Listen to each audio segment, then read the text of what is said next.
থানায় ঢুকে পুলিশ সদস্যদের বেধড়ক পেটানো হয়েছে। মঙ্গলবার রাত 9:30টার দিকে কিছু সেনা থানায় ঢুকে পুলিশ সদস্যকে মারধর করেন। এতে করে থানার হাউস অফিসার সহ 5 সদস্য আহত হয়েছেন। এ ঘটনায় সেনাবাহিনীর 3 লেফটেন্যান্ট কর্নেল সহ 16 জনের বিরুদ্ধে মামলা করেছে পুলিশ। অভিযুক্ত সেনা সদস্যদের বিরুদ্ধে দাঙ্গা, হত্যা চেষ্টা এবং থানায় ঢুকে পুলিশ সদস্যকে অপহরণের অভিযোগ করা হয়েছে।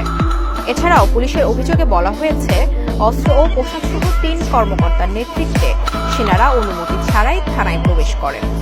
এই সময়ে কোনো ধরনের উস্কানি ছাড়া থানার ভেতরে থাকা পুলিশ সদস্যদের মারধর করেন। এমনকি পুলিশ সদস্যদের লাঠিও মারেন তারা। এ ঘটনার পর বিষয়টি পুলিশের ঊর্ধ্বতন কর্মকর্তাদের জানানো হলে দ্রুত সেখানে ছুটে যান কর্মকর্তারা। পুলিশ জানায়, আহত সদস্যদের উদ্ধার করে হাসপাতালে নেওয়া হয়েছে। অন্যদিকে সামাজিক যোগাযোগ মাধ্যমে এই ঘটনার একটি ভিডিও ভাইরাল হয়েছে। বিস্তারিত থাকছে প্রতিবেদন।